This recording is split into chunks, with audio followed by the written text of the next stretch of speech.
Kisah yang ketiga teman-teman sekalian adalah kisah Atha bin Abi Rabah. Atha bin Abi Rabah ini teman-teman sekalian adalah salah satu ulama Mekah. Ulama ini teman-teman sekalian secara fisik memiliki kekurangan secara fisik. Dan ulama menulis dalam buku-buku tentang fisik beliau bukan untuk menjatuhkan dan bukan untuk menceritakan aib. Tapi justru ini adalah kelebihan. Beliau orangnya kurus, kulitnya hitam, rambutnya keriting, mata kanannya rusak, kaki kanannya pincang. Mantan budak. Tapi Atha bin Abi Rabah dapat julukan teman-teman sekalian, ya, dapat julukan ulamanya, alimnya ulama. Ulama-ulama tabi'in banyak menanyakan fatwa sama Atha bin Abi Rabah. Luar biasa orangnya. Abu Hanifah sendiri mengakui kalau beliau belajar dari tukang cukurnya Atha.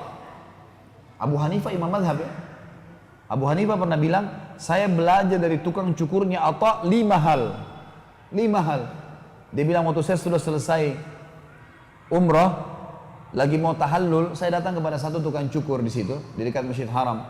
Lalu kemudian saya tanya, pertanyaan saya, berapa bayaran kamu? Berapa saya bayar cukur ini? Kata tukang cukur itu, hai saudaraku, bertakwalah sama Allah. Ini ibadah. Kamu lakukan ibadah, tahallul cukur rambutmu ini bukan cukur biasa loh. Kamu baru selesai umroh, ibadah. Saya pun mencukur kau ibadah. Jangan tanya nilainya, kasih sesuka kamu.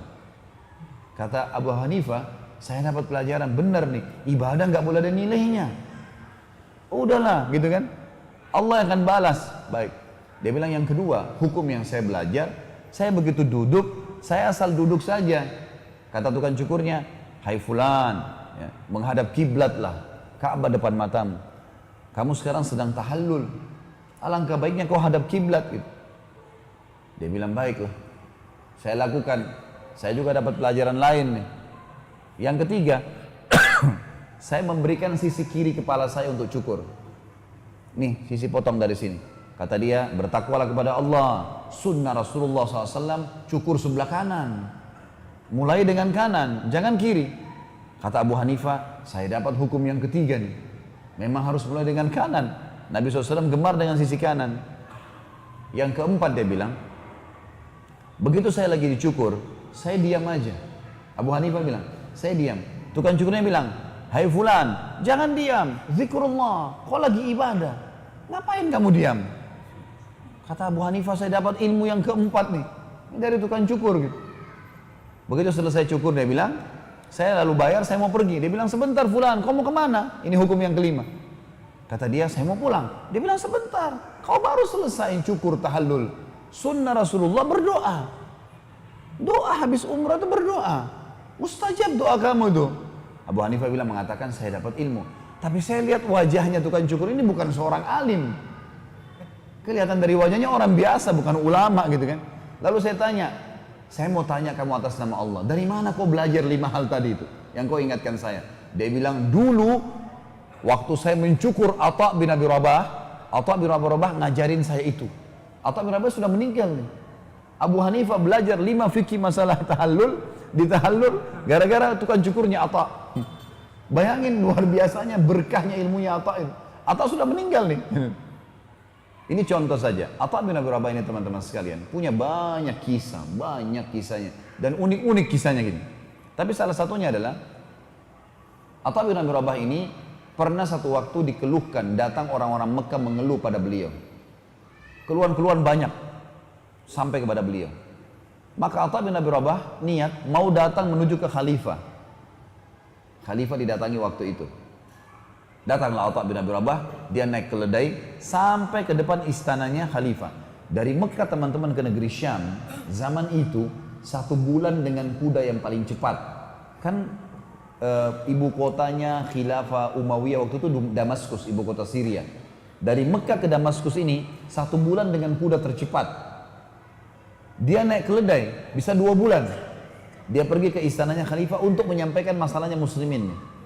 Ringkas cerita, tiba di istananya khalifah. Begitu dia mau turun dari keledainya, rupanya ada kereta kencana. Kalau kita sekarang mungkin mobil Alphard nih.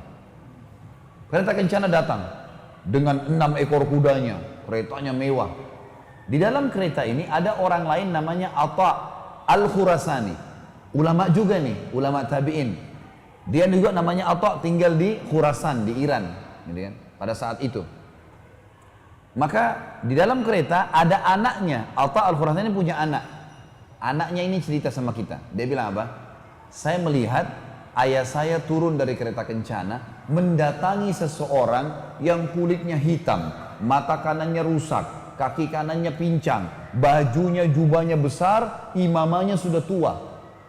Maksudnya Atha bin Abi Rabah. Dan kata anaknya, kata Khurasani, belum pernah ayah saya turun dari kereta kencana temuin orang, belum pernah. Selalu orang lain datang, karena ini juga ulama besar, selalu didatangi oleh orang-orang gitu. Tapi baru kali ini ayah saya keluar, saya heran, siapa orang ini? Dan dia bilang saya belum pernah menemui ada orang seperti itu, seburuk itu penampilannya. Dia nggak tahu. Ayahnya turun, dia bilang, ayah saya salaman sama orang itu, pelukan, ngobrol. Gak lama kemudian ayah saya kembali. Lalu saya tanya, ayah, sambil saya sedikit tertawa, siapa orang yang anda temuin itu? Saya belum pernah orang seburuk itu keadaannya. Kata anaknya ini, sampai kaki pelana, ya, kaki pelana kuda dan keledai itu kan biasanya dari besi ya. Ini dari kayu, saking miskinnya gitu. Kata Atha Al-Khurasani, kata Atha Al-Khurasani, hai anakku, hati-hati dengan lisanmu. Jangan pernah ucapkan sesuatu keburukan orang lain, apalagi kau tidak kenal. Bagaimana caranya kau minta maaf? Itu yang sedang kau bicarakan adalah Atha bin Abi Rabah. Kata anaknya ini, Atha bin Abi Rabah, ulamanya para ulama gitu, alimnya para ulama. Kata Atha Al-Khurasani, iya, makanya kamu jangan sembarangan ngomong, minta maaf sama pamanmu. Dia langsung turun, dia minta maaf sama Atha bin Abi Rabah, gitu kan? Kata anak ini, lalu ayah saya mengatakan kepada saya, kamu tinggal di sini, yang masuk cuma saya sama pamanmu Atha bin Abi Rabah. Masuklah mereka, sampai keluar nih. Waktu keluar dari istana khalifah, si anak ini nunggu berita. Dia bilang, ayah, sampaikan kepada saya, apa yang terjadi di dalam istananya khalifah dengan kalian berdua nih? Kata Atha Al-Khurasani ceritakan begini, demi Allah wahai anakku, kalau bukan karena Atha bin Abi Rabah, saya tidak diizinkan masuk. Begitu masuk pintu gerbang, pintu utamanya istana, dilihat Atha bin Abi Rabah, pertama kali dalam sejarah khilafah, kerajaan Islam, khalifah berdiri menyambut orang. Selama ini khalifah duduk, walaupun alim ulama datang, salaman sama dia. Ini waktu Atha bin Abi Rabah masuk, khalifah, waktu itu kalau tidak salah Al-Walid namanya, berdiri, kemudian datang kepada Atha bin Abi Rabah di pintu. Lalu salaman dengan Atha bin Abi Rabah, orang-orang sekitarnya khalifah ini tidak tahu siapa orang ini. Karena zaman dulu nggak ada foto, orang nggak tahu, cuma dengar nama. Gitu kan.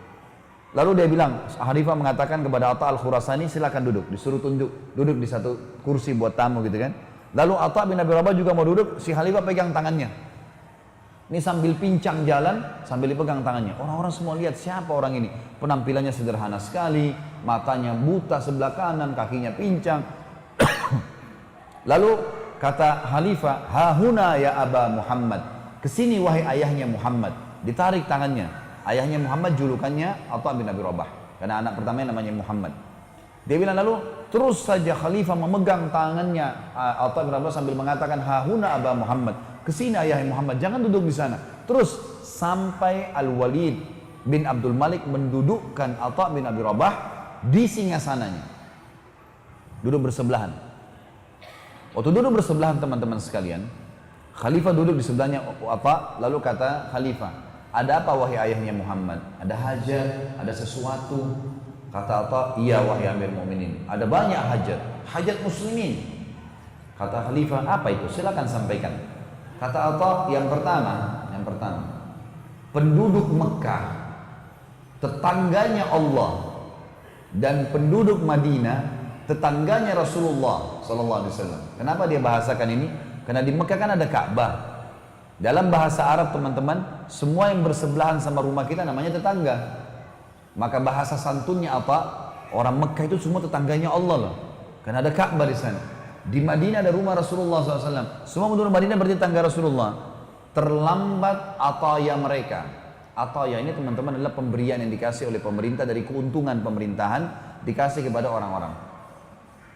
Lalu kata Amir Mu'minin, baiklah, Ataya bin Umayyah maka terlambat. Hai gulam, dipanggil sekretarisnya. Catat, segera berikan Ataya bin Umayyah Mekah.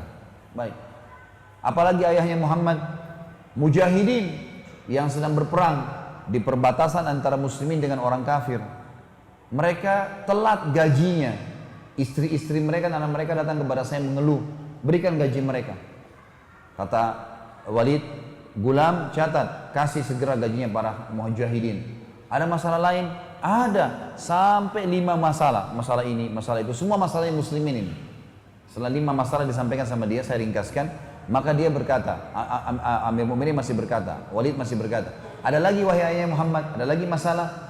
Kata Atha bin Rabah, ada wahai Amir Mu'minin, dan ini masalah yang lebih penting dari 5 hal tadi. Kata Al-Walid, ada apa? Lalu Atha bin Rabah, teman-teman, posisinya ini dulu di singgasana. Khalifah lagi duduk, Atha berdiri menghadap ke Khalifah, menunjuk wajahnya sambil berkata, ada Amir Mu'minin hajat yang lebih penting dari 5 hal tadi. Ingatlah wahai Amir Mu'minin, Anda dilahirkan di muka bumi ini sendirian, dan Anda akan mati sendirian, dan Anda akan dihisab hari kiamat oleh Allah yang Maha Perkasa sendirian. Demi Allah, singgasanamu ini, semua dayang-dayangmu ini, kerajaanmu ini tidak bermanfaat untukmu hari kiamat. Nasihat. Tidak pernah ada orang begini, raja duduk ditunjuk-tunjukin sama dia. Nasihat. Al-Walid orang beriman sama Allah. Dia nangis sambil tongkatnya itu dipukulin ke karpet sambil dia mengatakan jazakallahu khairan, semoga Allah balas kau kebaikan. Terus begitu. Sambil Khalifah menangis, nggak bisa menahan dia terisak-isak dengan nasihat itu, maka Atha keluar. Kata Atha Al-Khurasani, Atha bin Abi Rabah keluar. Dan demi Allah tidak minum setetes air pun di istana Khalifah. Nggak minum setetes air. Berapa banyak orang sekarang yang mengingatkan diri pada ulama, sibuk dengan cari makanannya presiden, makanannya menteri, duduk ngobrol, apalah, bisa rekomendasi apa. Ini hajat muslimin semua, nggak lebih daripada itu. Lalu pada saat dia mau keluar dari istana, kata Atha Al-Khurasani, kami dikejar oleh salah satu staf kerajaan, bawa satu kantong uang dinar emas, kasih. Kata dia, ini dari Amir Mu'minin buat anda wahai Atha bin Abi Rabah. Sebagai balasan datang. Kata Atha, demi Allah saya datang bukan untuk itu. Kembalikan kepada Amir Mu'minin, ya, dan saya tidak akan terima. Pulang. Bagaimana Atha bin Abi Rabah, teman-teman sekalian, bisa terbentuk seperti ini? Karena dia tahu, raja pun itu manusia seperti dia biasa. Dia nggak butuh, dia butuh sama rajanya, seluruh raja. Allah sang pencipta yang akan membalas dia. Kisah yang lain, Atha bin Abi Rabah di musim haji pernah ditunjuk oleh Sulaiman bin Abdul Malik, khalifah yang lain, menjadi mufti. Nggak boleh orang lain kasih fatwa di musim haji kecuali dia. Hanya dia saja yang boleh kasih fatwa. Karena memang musim haji ini teman-teman harus ulama yang khusus, tidak boleh salah. Ya, kasus-kasusnya harus betul-betul detail. Makanya di Saudi pun mufti-mufti musim haji itu tidak sembarangan dipilih oleh kerajaan Saudi. Ringkas cerita, Sulaiman mengeluarkan surat resmi, edaran resmi, kalau yang menjadi mufti di Mekah di musim haji untuk seluruh muslimin hanya Atha bin Abi Rabah. Yang lain nggak boleh. Ulama lain pun tidak ada urusannya, tidak boleh kasih fatwa. Kebetulan Sulaiman ini, rahimahumullah semuanya, ini haji tahun itu. Dia lagi pergi haji sama anak-anaknya, masuk ke Arafah. Setelah tenda kerajaan dibuka, macam-macam lah ya, dayang-dayang, makanan, persiapan, segala macam hal sudah dilakukan. Kata Sulaiman, di mana Atha bin Abi Rabah? Kata pengawalnya, di kemahnya Amir Mu'minin, lagi banyak muslimin lagi antri, nanya hukum. Kata Sulaiman, mari saya mau ketemu. Saya mau ketemu. Kata mereka, baiklah, kami panggilin. Kata Sulaiman, tidak usah, saya ke sana. Pergilah Sulaiman ke sana didampingi dengan dayang-dayangnya, prajuritnya, anaknya datang bersama dia. Begitu tiba teman-teman sekalian di tempat itu, ya, di kemah, masuk ke dalam kemah, Sulaiman salaman sama Atha, Atha menyambutnya semua, duduklah. Setelah itu Atha bertanya, wahai Amir Mu'minin, wahai Amir Mu'minin, kenapa anda datang? Ada sesuatu yang bisa saya bantu? Kata Amir Mu'minin, iya, saya mau nanyakan masalah fatwa. Pertanyaan Atha begini, fatwa untuk anda pribadi atau fatwa pemerintahan? Ada bedanya nih, gitu ya. Kata Amir Mu'minin, kata Sulaiman, ya fatwa buat saya pribadi, ada hal-hal haji yang saya mau tanya. Tiba-tiba Atha berdiri lalu mengatakan, wahai Amir Mu'minin, maafkan saya silakan anda keluar antri bersama muslimin. Antri di luar kemah. Di sini, di Arafah, nggak ada bedanya antara raja dengan manusia biasa. Allah sudah membuat anda menggunakan ihram sama dengan semuanya. Supaya di sini jelas tidak ada perbedaan. Dan mereka sudah antri kepanasan dari tadi untuk menanyakan fatwa pribadi. Kalau fatwa pemerintahan anda saya dahulukan. Karena wali amr harus didahulukan. Tapi fatwa pribadi enggak. Orang-orang di belakangnya Sulaiman ini sudah marah nih. Ini ngapain ini Atta? Kan tinggal jawab selesai, Amir Mu'minin pulang. Disuruh antri. Tapi Sulaiman waktu itu rahimahullah memang orang beriman juga. Sampai sebagian ulama masukkan kategori Sulaiman dalam lagi ini ulama. Ulama juga tapi levelnya belum sampai ke Atta bin Abi Rabah. Dia selain khalifah juga dia seorang alim. Dia tahu. Antri dia teman-teman sekalian. Orang karena dia tidak ngomong, dayang-dayangnya tidak berani ngomong. Pengawalnya nggak ngomong. Anaknya pun ada 2 orang di belakangnya laki-laki nggak berani ngomong. Lalu Atta bin Abi Rabah tanya, jawab fatwa orang. Seakan-akan tidak ada khalifah yang sedang antri. Jawab, sampai selesai, tuntas, keluar. Tuntas, keluar, sampai tiba saatnya Sulaiman. Begitu Sulaiman masuk, lalu kemudian ditanya fatwa, selesailah. Atta bin Abi Rabah, silakan, pulang, ya sudah. Biasa saja gitu. Gak ada sama sekali ketergantungannya, khawatirnya, takutnya gak ada.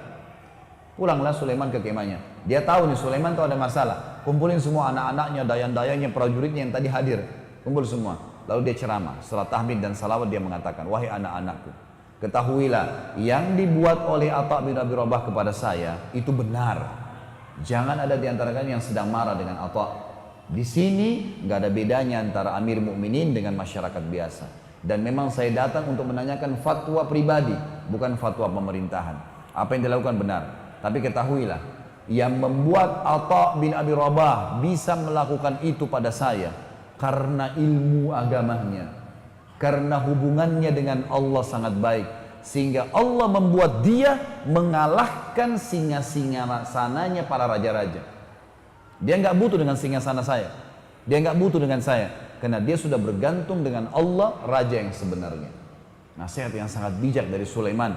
Dan bagaimana memang raja kalau juga beriman kepada Allah. Tapi saksi bahasan kita Atta rahimahullah yang luar biasa ini.